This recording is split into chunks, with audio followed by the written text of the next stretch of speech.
Praise the Lord, isang magandang gabi po sa mga anak ng Diyos. This is then Dinner with the Lord. Opo, at ang makakasama ninyo ngayong gabing ito ay walang dili iba kundi ang inyong lingkod, Pastor Fred Reyes. Opo, no? So, in behalf of my co-pastors and the co-elders in this community, walang dili iba kundi si Pastora Ana Teresa Calugtong, Pastora Che Obilla, at ang atin pong magiting na pastora dyan sa lugar ng Pitugo, Quezon, walang dili iba kundi si Pastora Gemma Ditubio. Kami po ay nagkakaisang bumabati sa inyo ngayong gabing ito ng magandang gabi po sa mga anak ng Diyos. Purihin po ang atin pong Panginoon, purihin po ang Diyos na makapangyarihan, purihin ang Diyos na banal, ang Diyos na hindi kailanman nagkulang at hindi nagpabaya sa buhay ng kanyang sambahayan. Opo, no?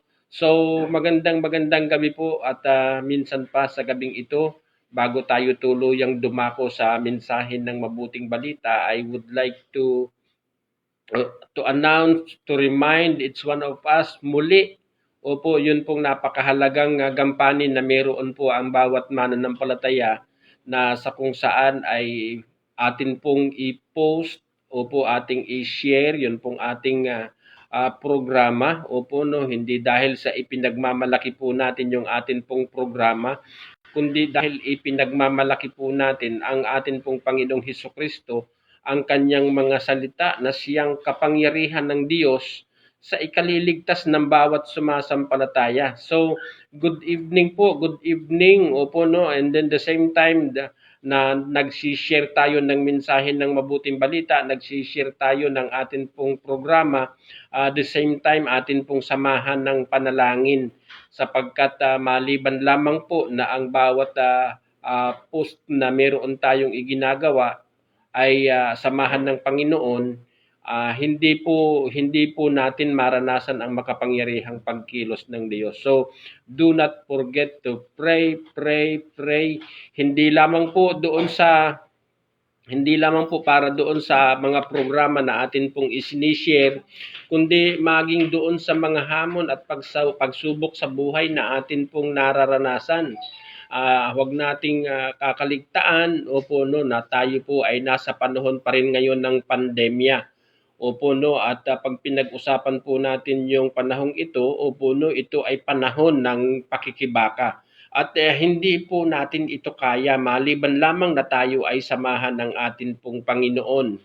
Opo, no, kaya naman yun pong ating daily prayers ay napaka-importante po, no.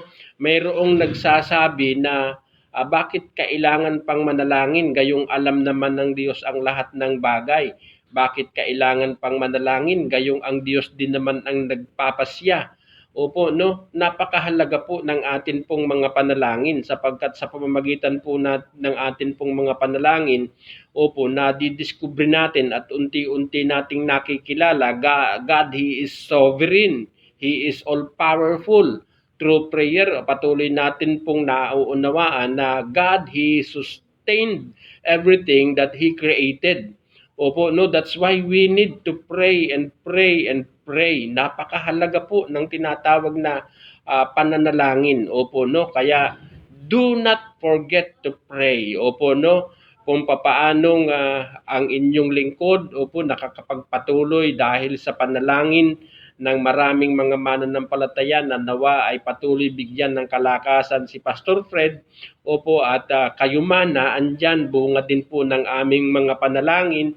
So, magpanalanginan po tayo sa isa't isa. Opo, no? So, ayun po, no? So, today is March 14. Opo, no? Araw ng linggo. Opo, no? Nasa kung saan ay meron tayong napakagandang pagsasalusaluhan sa gabing ito. Kukunin po natin ito in the book of Romans. Opo, no, nawa ay samahan tayo ng atin pong Panginoon na sa kung saan ay atin pong tatalakayin sa gabing ito ang tinatawag na heart of the book of Romans, kung saan ito po yung gamitin ko yung kataga, no, na isa sa mga aklat sa banal na kasulatan na paborito po ng inyong abang lingkod. Opo, no? So, ayun po, no?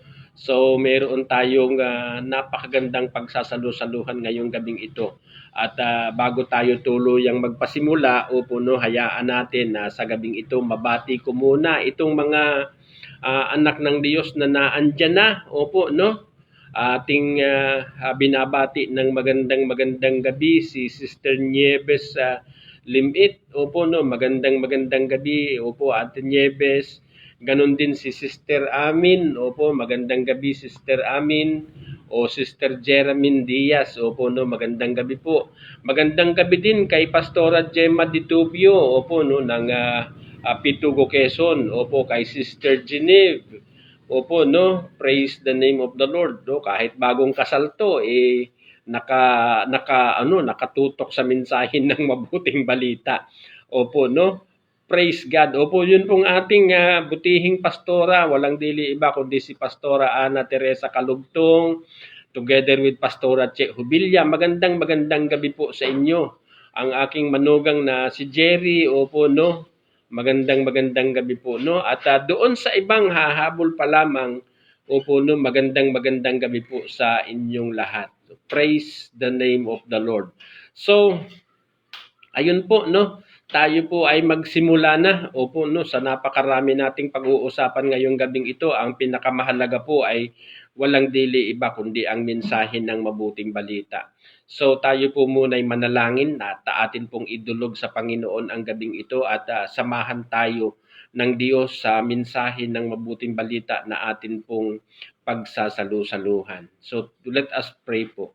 Father God, in the name of Jesus, we come before you this evening. Patuloy naming idinudulog sa iyo ang amin pong buhay at dalangin po namin nga Ama na kami po ay iyong patuloy na samahan, pangunahan sa mensahe ng mabuting balita na amin pong pagsasalu-saluhan. Buksan ninyo ang amin pong mga puso, ang amin pong mga pandinig at hayaan po ninyo na sa simpleng paraan ay maabot po ninyo ang aming espiritual na pangangailangan. Sinabi po ng banal na kasulatan, delight thyself unto the Lord and He will give the desire of our heart. So Father God, our heart's desire is yun pong ikaw ay patuloy at buong kapangyarihang makakilos sa amin pong buhay. Mabigyan kami ng sapat na kaunawaan sa mensahe ng mabuting balita na amin pong binabasa at pinapagsalu-saluhan at nawa sa pamamagitan po ng kaunawaang iyong ipagkakaloob sa amin, kami po ay madulutan ng sapat na kalakasan anupat magagawa naming pagtagumpayan ang lahat ng bagay dahil sa lakas na kaloob po ng aming Panginoong Hesukristo. So Father God, samahan po ninyo kami ngayong gabing ito at hayaan po ninyo na patuloy din naming idulog sa iyo maging ang mga kapatid namin sa pananampalataya na sa kapanahunan ay nakakaranas ng mga pagsubok o hamon sa buhay. We pray specifically sa sitwasyon po ni Sister Cyril.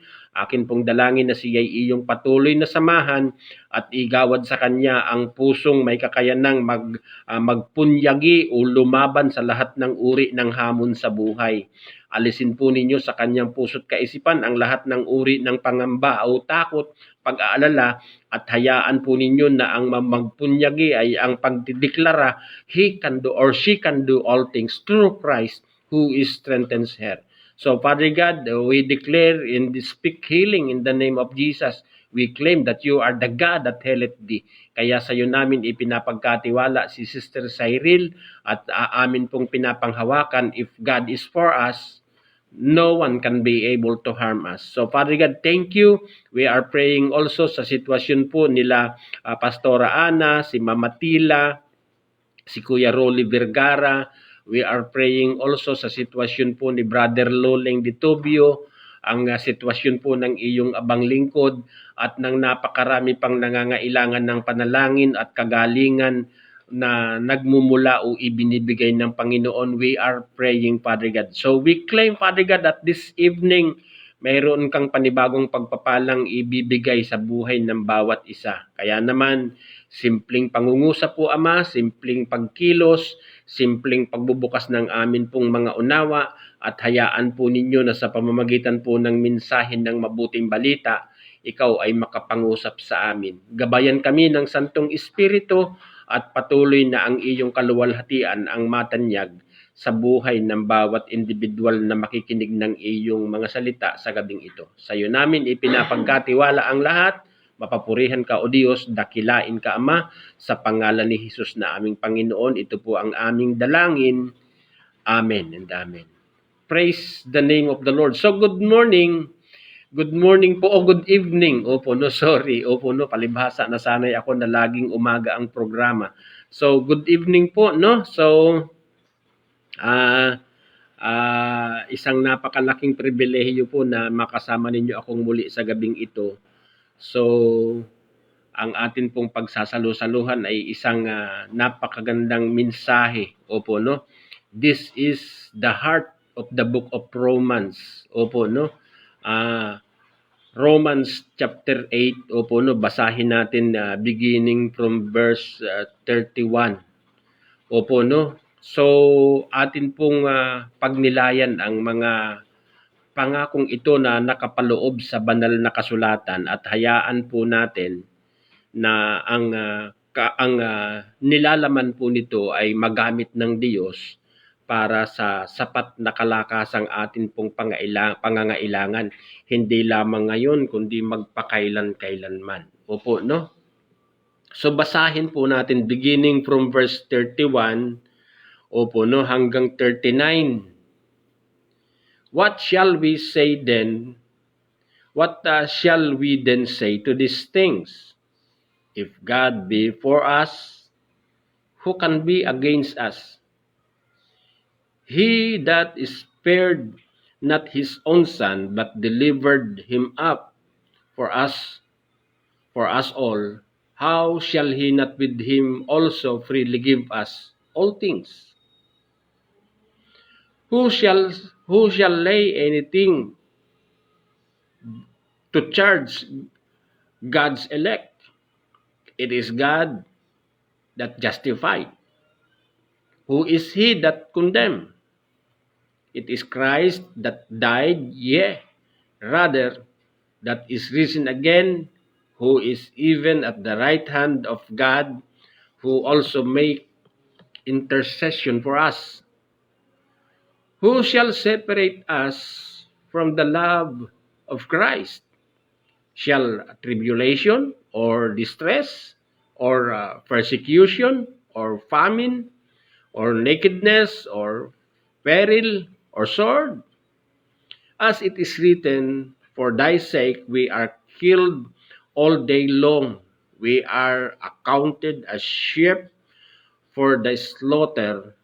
Nay, in all these things we are more than conquerors through him that loved us. For I am persuaded that neither death nor life, nor angels, nor principalities, nor powers, nor things present, nor things to come, nor height, nor depth, nor any other creature shall be able to separate us from the love of God which is in Christ Jesus our Lord. My brethren, this is the word of the Lord, and let those who hear this reading this evening, let them hear. Basahin po natin sa translation ng Tagalog. Ano po, no? Ano ang masasabi natin tungkol dito? Kung ang Diyos ay panig sa atin, sino ang laban sa atin? Hindi niya ipinagkait ang sarili niyang anak, kundi ibinigay para sa ating lahat. Kung naipagkaloob niya para sa atin ang kanyang anak, hindi ba niya ipagkakaloob sa atin ang lahat ng bagay kasama ang kanyang anak? Sino ang maghaharap ng sakdal laban sa mga hinirang ng Diyos? Gayong ang Diyos ang nagpawalang sala sa kanila. Sino nga ang hahatol ng kaparusahan? Si Kristo Jesus bang nasa kanan ng Diyos? Siya pa nga ang namatay at muling binuhay at ngayon namamagitan para sa atin. Sino ang makapaghihiwalay sa atin sa pagmamahal ni Kristo? Ang paghihirap ba? Ang kapighatian? Ang pag-uusig? Ang gutom? Ang kahubaran? ang panganib o ang tabak. Ayon sa nasusulat, alang-alang sa inyo, nanganganib kaming mamatay sa buong maghapon. Ibinibilang kami na mga tupang papatayin. Hindi. Ang lahat ng ito'y kayang-kaya nating pagtagumpayan sa pamamagitan niya na nagmamahal sa atin. Sapagkat natitiyakong ang kamatayan, ang buhay, ang mga anghel, ang mga pamunuan, ang mga bagay sa kasalukuyan at ang mga bagay na darating, ang mga kapangyarihan, ang kataasan, ang kalaliman o alinmang nilalang ay hindi makapaghihiwalay sa atin sa pag-ibig ng Diyos. Pag-ibig na ipinadama niya sa atin sa pamamagitan ni Kristo Jesus na ating Panginoon. Magandang gabi po sa mga anak ng Diyos. Ang mga nakarinig ng pagbasa sa mensahe ng mabuting balita sa gabing ito, tayo po ay patuloy na makinig. Opo, no?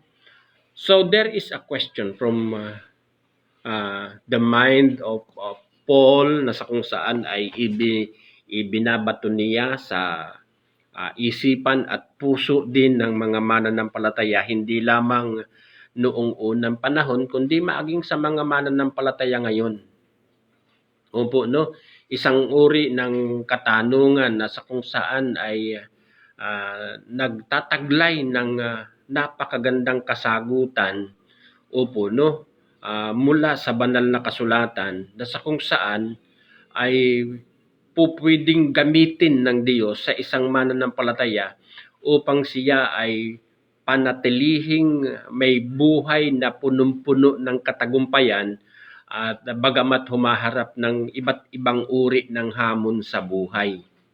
Opo, no? Napaka-importante po na mapagnilayan po natin ito dahil sa dinami-dami ng mga bumabasa ng mga aklat sa Biblia. Opo, no, maraming mga pagkakataon na natin itong binalik-balikan pero hindi natin natutumbok o lubusang naiintindihan. Opo, bakit may katanungan si Apostol Pablo, what shall we say to these things? Opo, no? What shall we say to these things? If God is for us, who can be against us? This is a very wonderful question, a very powerful question. Opo, no, na sa kung saan na ay naghahanap ng magandang kasagutan at makapangyarihang katugunan sa mga puso't kaisipan, opo, ng bawat mananampalataya. Opo, no? So, sabi pa ni Apostol Pablo, kung atin pong babasahin ang Romans chapter 8, may binanggit pa dito si Apostol Pablo sa verse 18. Sabi niya dito, for I reckon that the sufferings of this present time are not worthy to be compared with the glory which shall be revealed in us. Opo, no? Sabi dito, aking iniisip na ang lahat ng uri ng kapighatian, pagdurusa na nararanasan natin sa kapanahonang ito ay hindi kayang ikumpara. Opo, no, hindi kayang ihalintulad, hindi kayang ihambing. Opo, no, sa kaluwalhatian. Opo, no, na ihinanda ng Diyos at nakatakdang ihayag sa bawat isa sa atin. Opo, no? At concerning that glory na inihanda ng Diyos sa bawat isa sa atin, sabi ng verse 20, for the Creator was made subject to vanity, not willingly, but by reason of Him who had subjected the same in hope, because the Creator itself also shall be delivered from the bondage of corruption into the glorious liberty of the children of God. Do we see this? Opo, no? So, napaka-importante po na maging malinaw ito para sa bawat isa sa atin. Opo, no? So, naandito yung atin pong tinatawag na pag-asa. Kapag mananampalataya ka, ikaw ay mayroong pag-asa. Hindi po pwedeng mananampalataya ka at sasabihin mong nawawalan ka na ng pag-asa. Kapag ikaw ay mananampalataya at sasabihin mong nawawalan ka ng pag-asa, hindi ka mananampalataya. Opo, no? Kasi po, ang isang mananampalataya, opo, no, na tumanggap ng tinatawag na pananampalataya mula sa Panginoon. Kasi ang pananampalataya, katulad ng matagal na pong binabalangkas ni Pastor Fred, ang pananampalataya po ay hindi likas na nagmula sa tao. Ito po ay regalo, ito po ay kaloob ng Diyos sa kanyang mga tinawag, sa kanyang mga itinalaga na magkamit ng buhay na walang hanggan. At kapag ikaw ay binagkalooban ng Diyos ng tinatawag na pananampalataya, 100% meron kang pag-asa. Opo, no? Pag-asa na sa kung saan ay hindi nakatutok sa mga bagay-bagay na naandito sa ibabaw ng mundong ito.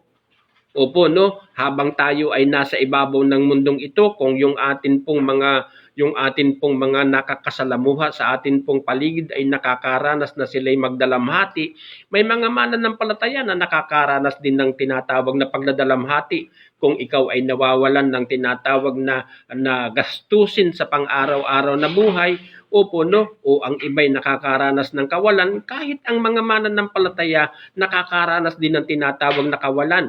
Mayroon kang nababalita ang nagkakaroon ng karamdaman o nagkakaroon ng COVID-19, kahit mananampalataya po, pwede kang tamaan ng karamdaman o magkaroon ng COVID-19.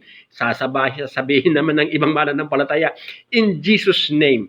Opo, no? Pero ang mga bagay pong yan ay ipinapahintulot ng Diyos kung minsan na maranasan ng individual na mananampalataya, ano ang purpose upang makita natin kung yung atin bang pag-asa at pananampalataya ay nakatutok sa atin pong Panginoong Hesukristo.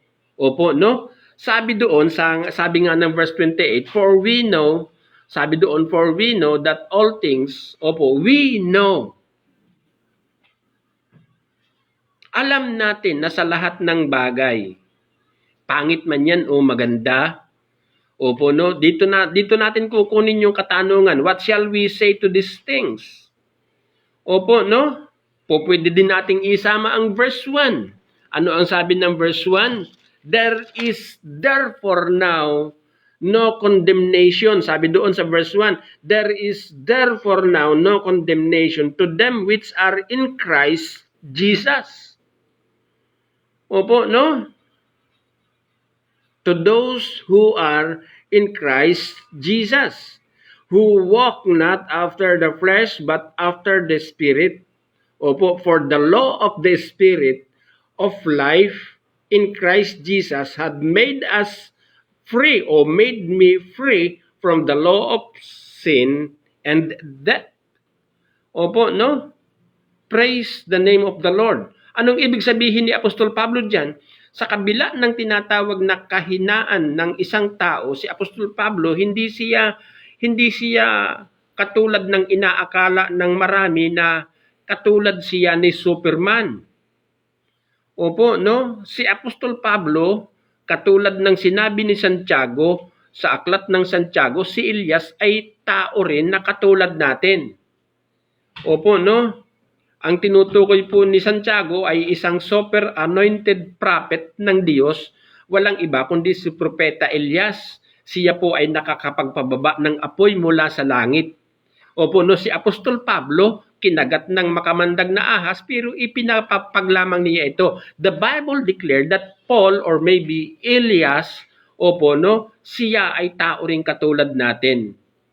Nakakaranas ng tinatawag na kapighatian, nakakaranas na tinatawag na magkaroon ng problema, pero hindi siya nawawalan ng pag-asa. Sabi nga dito, opo, no, sabi sa verse 2, opo, no, sabi niya dito, verse 2 ng Romans chapter 8, opo, no,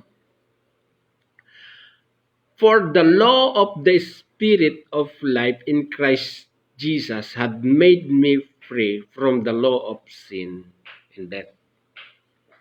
Opo, no? May mga pagkakataon pumapalpak tayo nang hindi natin namamalayan. Pero walang pag-aagam-agam sa kaisipan ni Apostol Pablo ano ang kadahilanan, sapagkat alam niyang hindi na siya hahatulan ng Diyos. O alam niyang ang mga nakay Kristo kailanman ay hindi na hahatulan ng Diyos. Wala nang kapangyarihan sa buhay ng isang mananampalataya ang espiritu ng kautusan na siyang nagdudulot ng kamatayan sa iba, bagkus siya ay ginagabayan ng espiritong nagbibigay ng buhay na nagmumula o ipinagkaloob ng Diyos sa isang mananampalataya sa pamamagitan ng kanyang anak na si Jesus. So kaya si Apostol Pablo, alam niya na anuman yung nangyayari sa buhay ng isang mananampalataya, alam niya na ang lahat ng ito ay nagaganap para sa ikabubuti ng bawat isa. So, sabi po ng verse 28, for we know that all things work together for good to those that love God, to them that are called according to His purpose, according to God's purpose. So, ano yun? 29. For whom He did foreknow, He also predestinate. The word predestinate, tatlong uri ng bagay na tatalakayin po natin or apat na tatalakayin po natin for this evening. Yung tinatawag na predestination, calling, justification, and glorification. This is the reason why Paul, he said, what shall we say to these things? Anong masasabi natin tungkol dito? If God is for us, who can be against us? This is the very question of Paul. So, let us talk about this. Kasi si Pablo, we know that all things work together for good to them that love God, to them who are called according to His purpose, for whom He did foreknow. Paul, he is talking about God.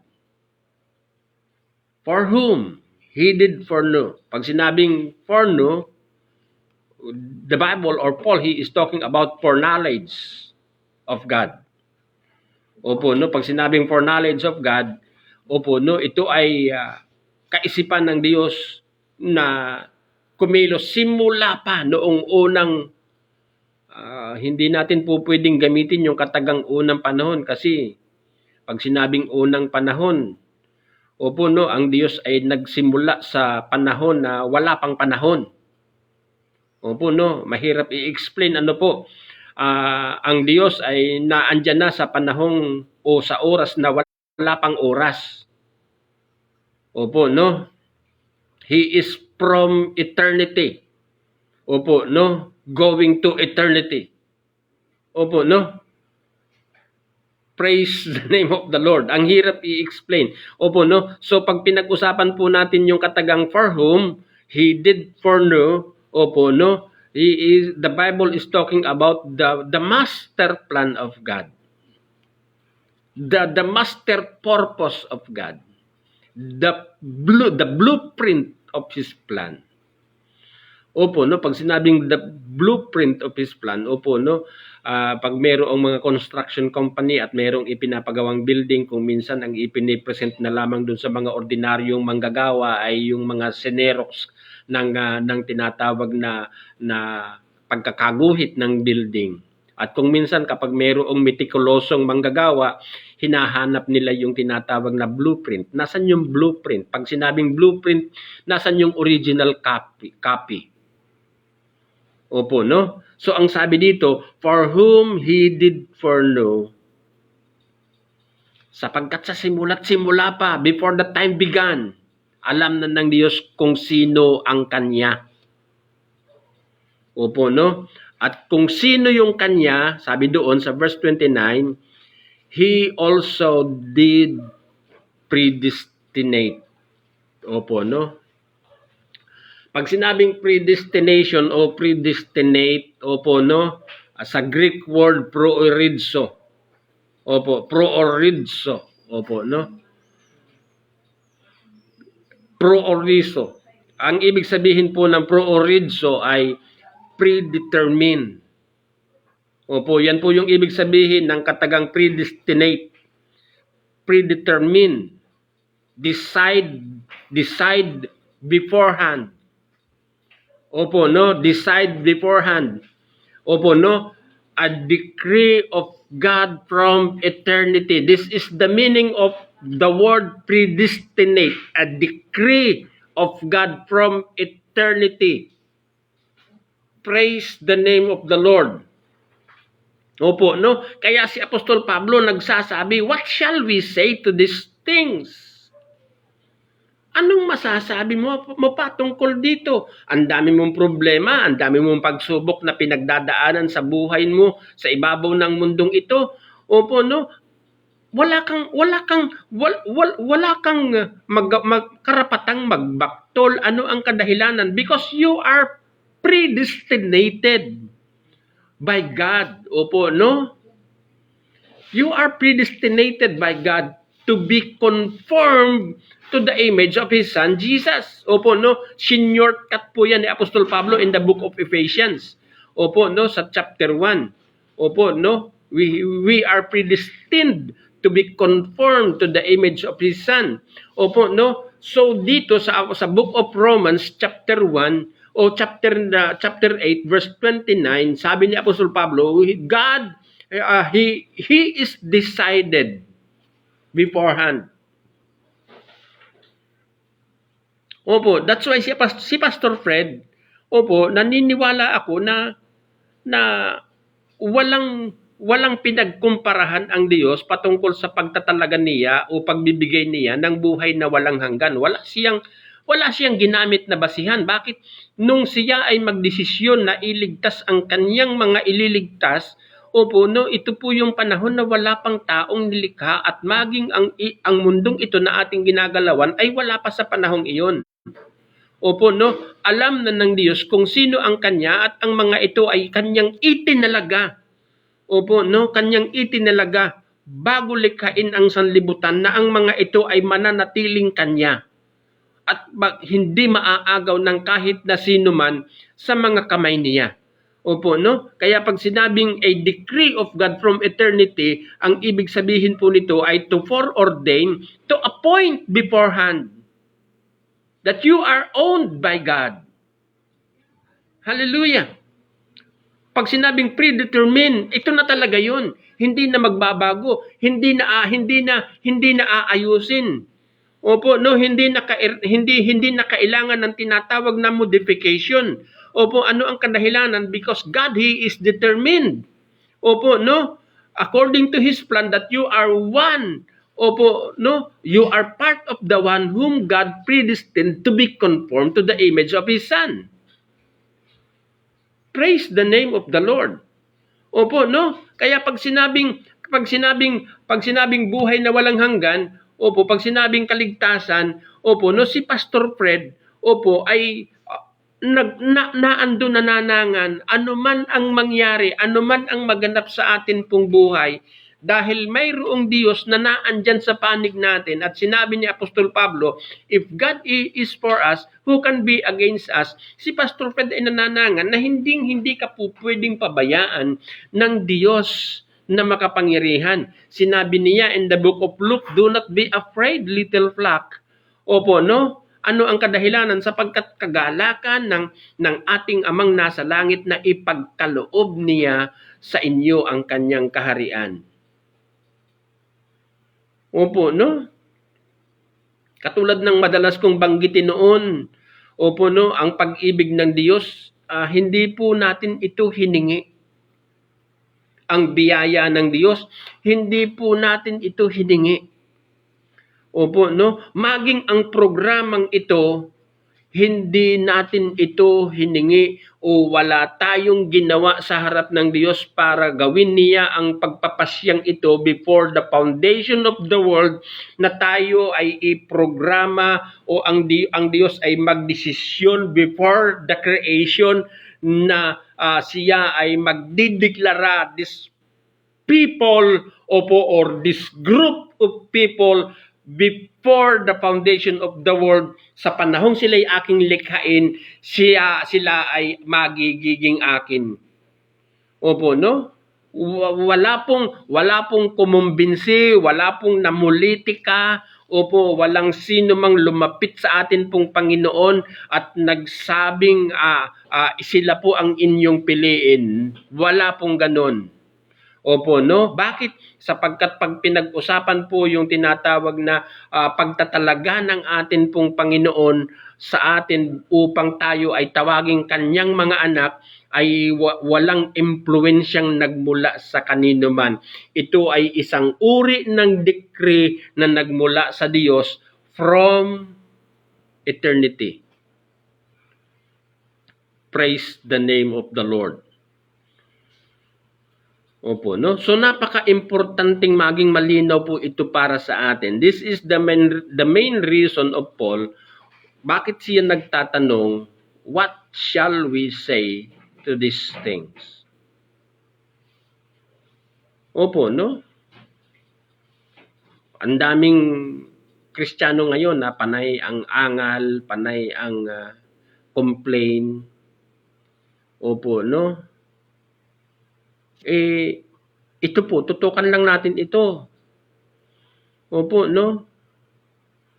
Mawawala yung stress mo. Ano ang kadahilanan? Ang Diyos pala nagpasya before the foundation of the world na ikaw ay maging Kanya. Opo, no? Puntahan din po natin yung Book of Ephesians. Opo, no? Simulan po natin sa chapter 1. Opo, no? Sa verse 5, sabi doon, o sa verse 4, sabi doon sa verse 4, according as He had chosen us in Him before the foundation. Opo, before the foundation. Paul, he is talking again before the time began. Opo, no? Before the ages to come. Opo, no? He chose us. Opo, no? Mayroong nagsasabi na ang mga bagay na yan ay binanggit lamang ng Diyos para sa mga Israelita. No, hindi lamang po para sa mga Israelita ito. Bakit? Kasi po si Apostol Pablo ay tinawag ng Diyos hindi para sa mga Israelita, kundi para sa atin ng mga hintil.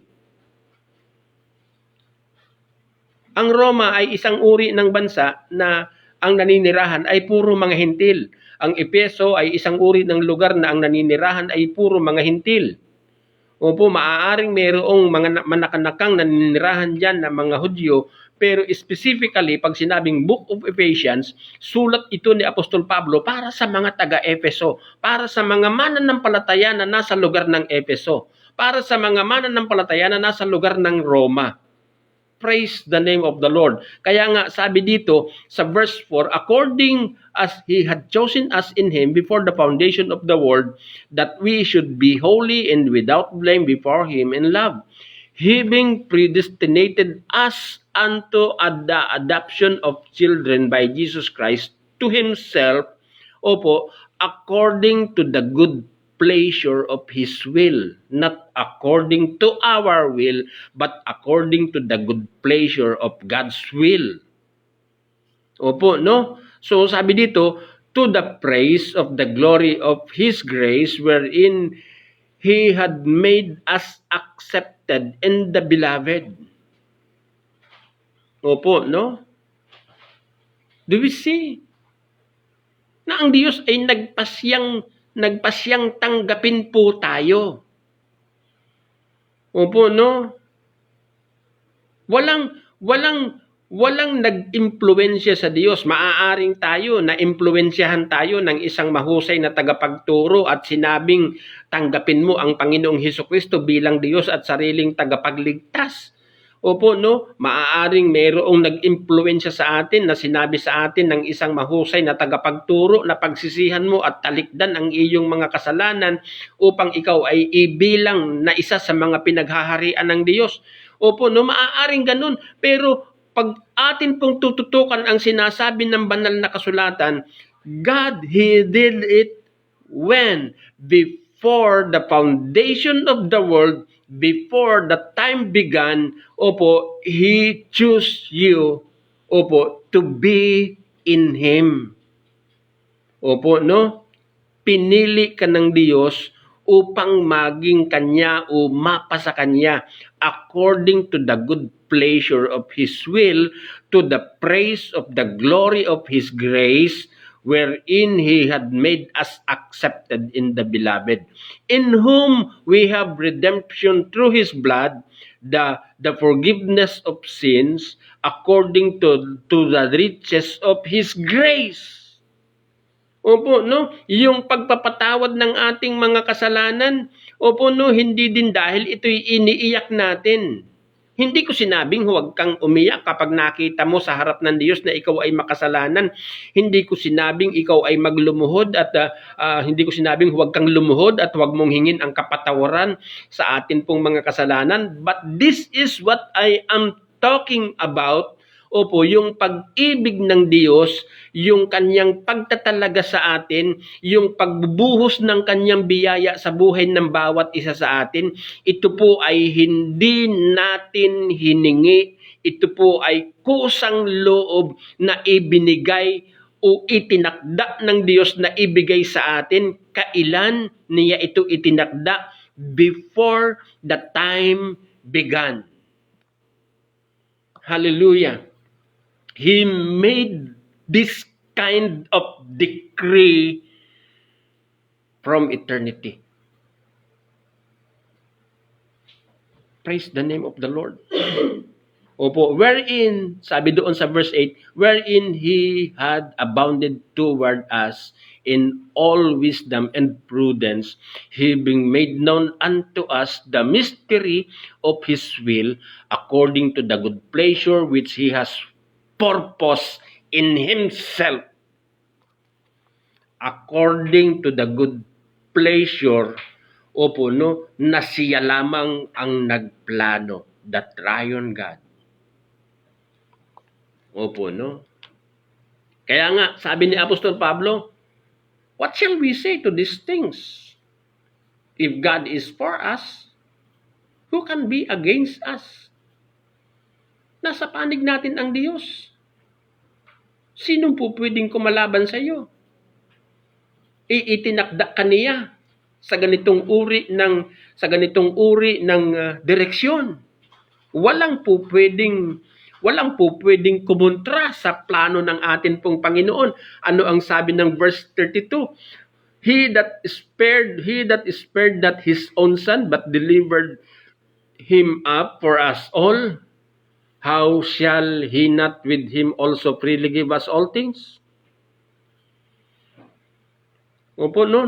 Nagawa nga niyang ibigay sa atin, opo, ang kanyang bugtong na anak na si Jesus. Hindi kaya niya magawang ibigay sa atin ang lahat ng bagay kasama ang kanyang anak na si Jesus? Anong naistukuyin dito ni Apostol Pablo? He is not talking about material blessing. Paul, he is talking about spiritual blessing, not material. Bakit? Kasi yun pong material na bagay, opo, no, pera or etc. Yung tinatawag na kagandahan. Opo, marunong lang ang tao. Opo, no, yung kagandahan hindi agad kukupas yan. Bagamat sinabi ng Biblia, opo, heaven and earth will pass away, pero ang nais ko pong tukuyin, pansinin po natin yung mga artista, opo, senior citizen na, pero ang edad nila parang 30 years old pa lang. Ano ang kadahilanan? Kasi marunong silang mag-ingat ng kanilang physical na pangangatawan. Opo, no? Pansinin po natin yung mga nagsisipaggandahang artista ngayon. Opo, no? Mayroon nga akong kilalang artista na gusto kong tukuyin ang pangalan, si Vilma Santos. Ilang taon na po ba siya? Opo, no? Hindi ko alam kung ilang taon na siya, pero kung hindi ako nagkakamali, maybe 60, opo, up to 70. Ganun yung edad niya. Opo, no? Pero kung iyong titingnan, parang edad 45 years old pa lang. Opo, no? Yung pera. Opo, no? Marunong lang ang tao, hindi ka mawawalan ng pera. Huwag ka lang maging tamad. O maliban lamang kung talagang ikaw ay itinilaga ng atin pong Diyos na makapangyarihan na lumakad sa lakad na nilakada ng atin pong Panginoong Hesukristo, because Jesus Christ, He was called by God as a suffering servant.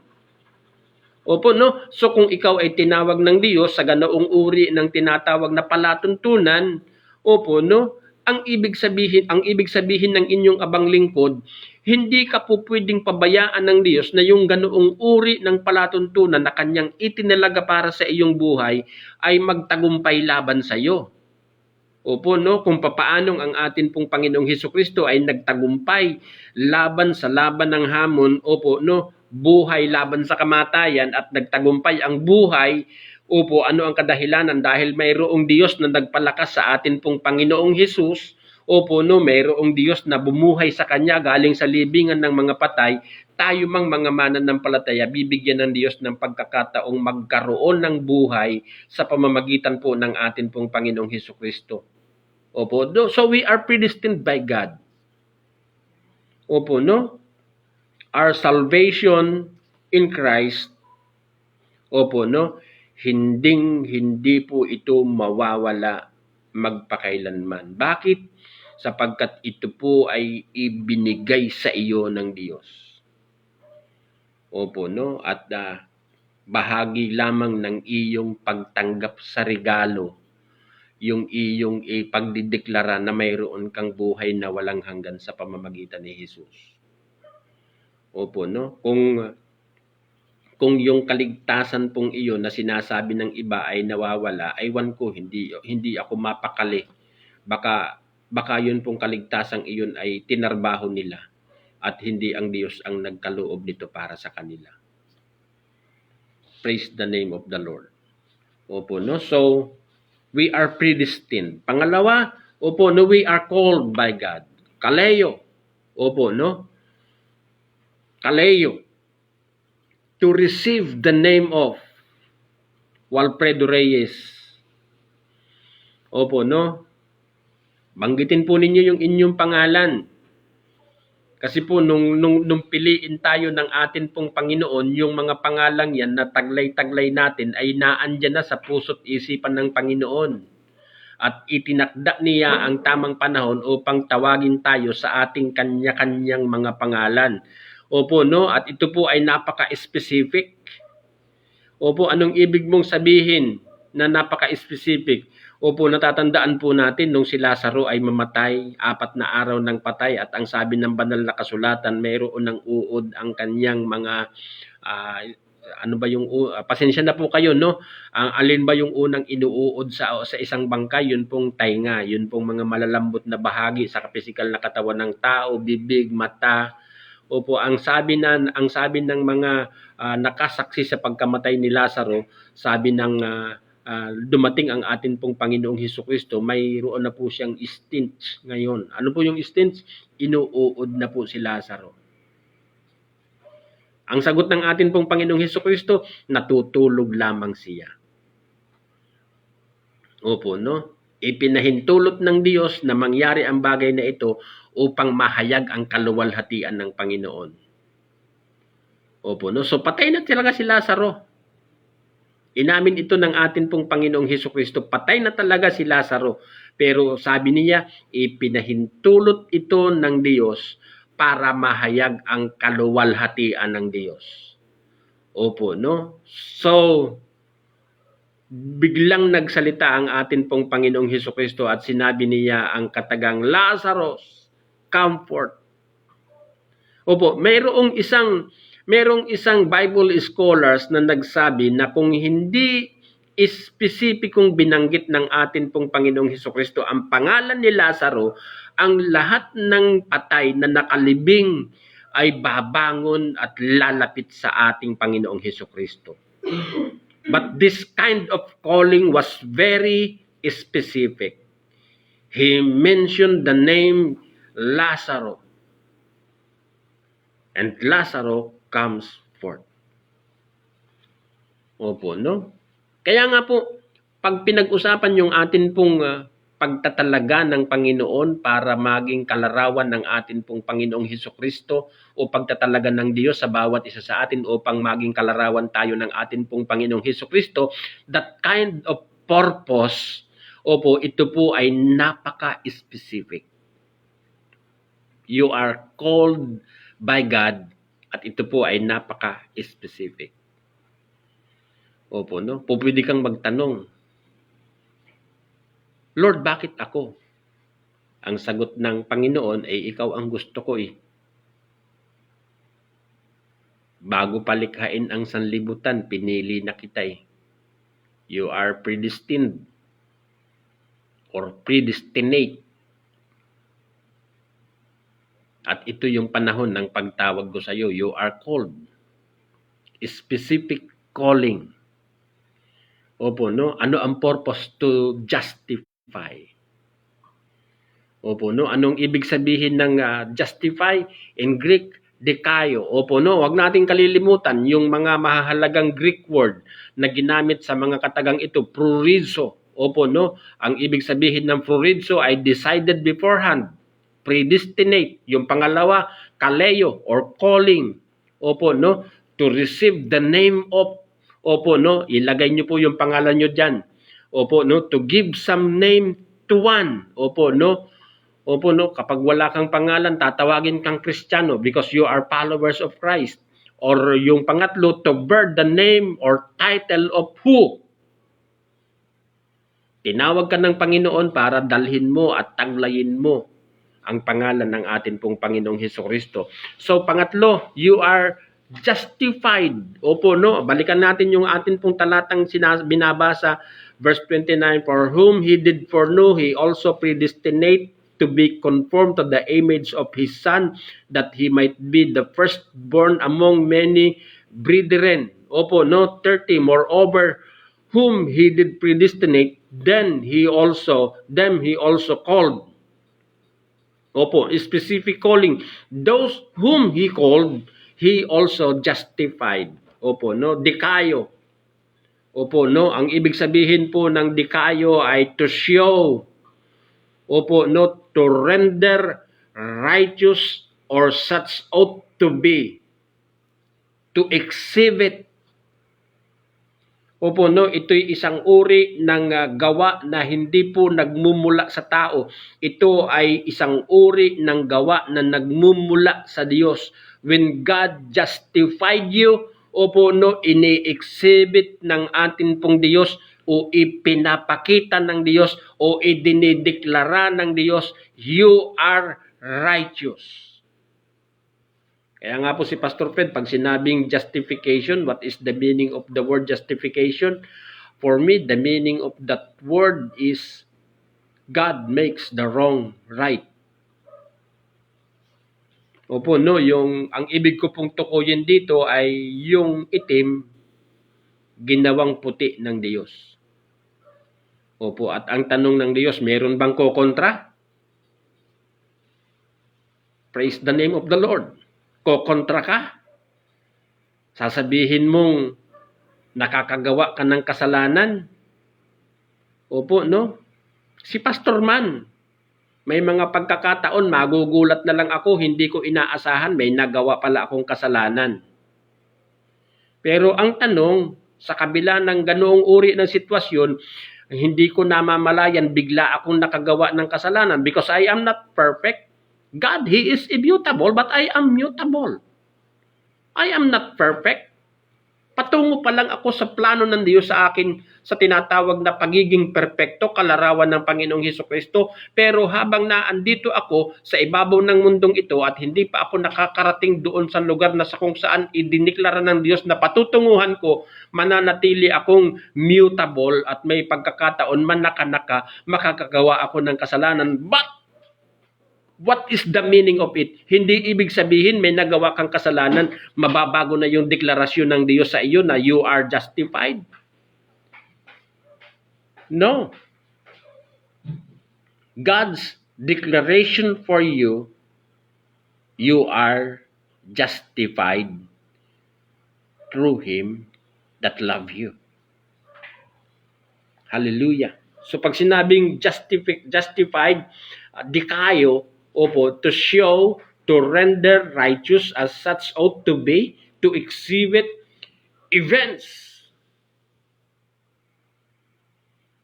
Praise the name of the Lord. No? God, He is so good. No? Ito yung napaka-importanting bagay na dapat na maging malinaw po para sa atin. This is the answer to that question. What shall we say to these things? If God is for us, who can be against us? And then, no? Pang-apat, those whom He justified, them He glorified.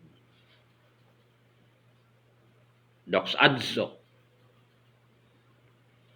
The Bible is talking about the future event. No? The Bible is talking about glorification. The Bible is talking about the place where we go. Kung saan ay i-glorified ka ng ating Amang nasa langit sa pamamagitan ni Jesus. No? Pag sinabing dosakso, no? Ang ibig sabihin po nito, to make glorious. Adorn with lustre. No? Adorn with lustre. No? Pag sinabi pong lustre, ano ang ibig tukuyin yan? Ang ibig tukuyin yan ay luminosity. No? So, adorn with lustre. Cloth with splendor. No? At ito po yung pinakamahalaga. To impart glory to something. And to render it excellent. Hindi ko po alam kung paano ko ipaliwanag yung tinatawag na glorification. Kasi po, ang glorification o ang glorying binabanggit po dito, kailanman ay hindi matatagpuan sa mundong ito. Ang glorying tinatawag po dito ay isang uri ng glory na inihanda ng Diyos sa kanyang mga anak sa pamamagitan ni Jesus, at ang glorying ito ay naandun po naghihintay sa kanyang mga itinalaga na maging kalarawan ng kanyang anak na si Jesus. Ang glorying ito ay naghihintay doon sa mga tinawag ng Diyos. Ang glorying ito ay naghihintay doon sa mga taong pinawalang sala ng Diyos sa pamamagitan ng kanyang anak na si Jesus. So this is the question. Let us go back again to that question. What shall we say to these things? If God is for us, who can be against us? Hallelujah. Mapagpalang gabi po at mabiyayang araw ng linggo sa buhay ng bawat anak ng Diyos. Tayo po ay manalangin. Ama naming Diyos na nasa langit, hindi po namin lubusang malunok ang mga bagay na amin pong napakinggan ngayong gabing ito.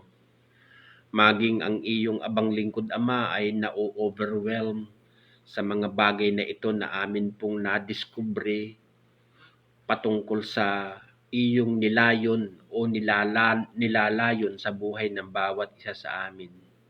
Hindi lamang nilalayon, Panginoon, kundi na plano mo na po ito. We are already predestinated, Father God. Kami po ay iyo nang itinalaga.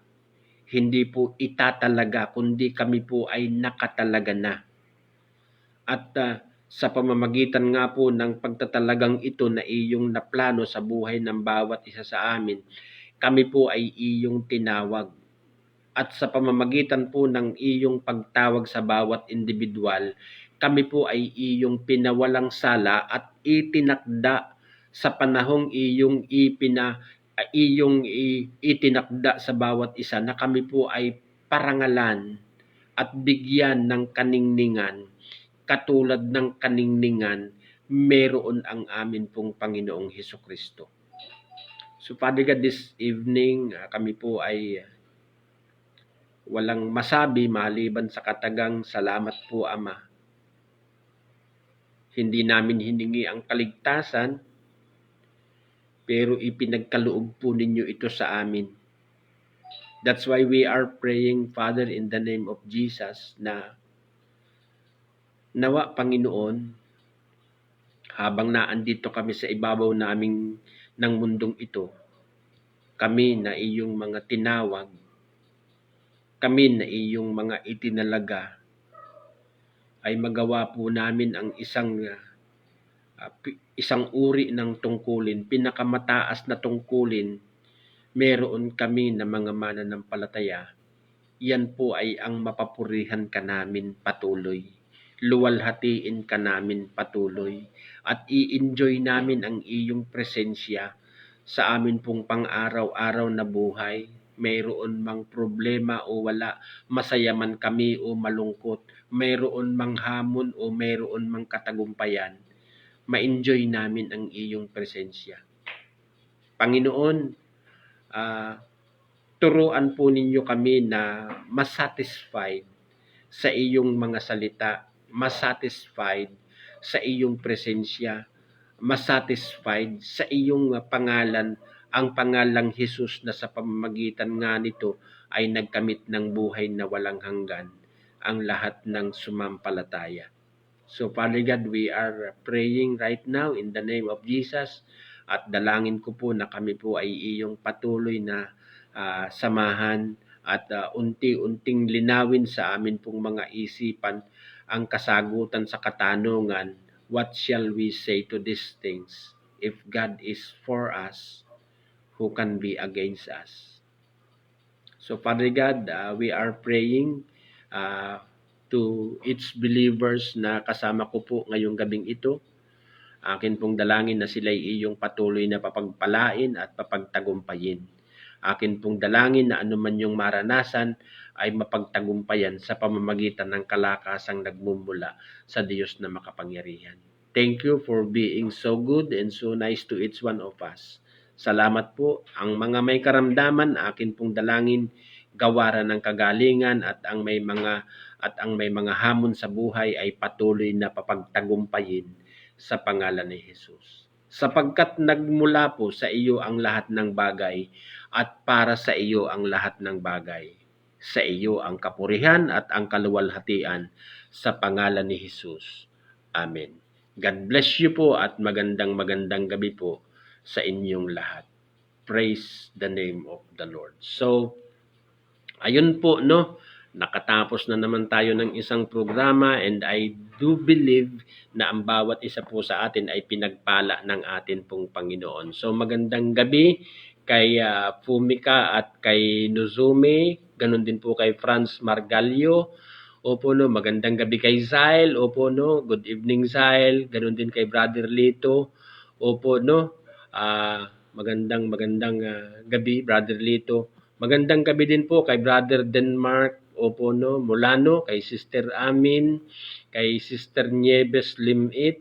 Opo, no, kay Pastora Gemma Ditubio, kay Sister Geneva. Opo, no, kay Pastora Ana Teresa Kalugtong, kay Pastora Che Hubilia, sa aking manugang na si Jerry Magbanwa. Magandang gabi po.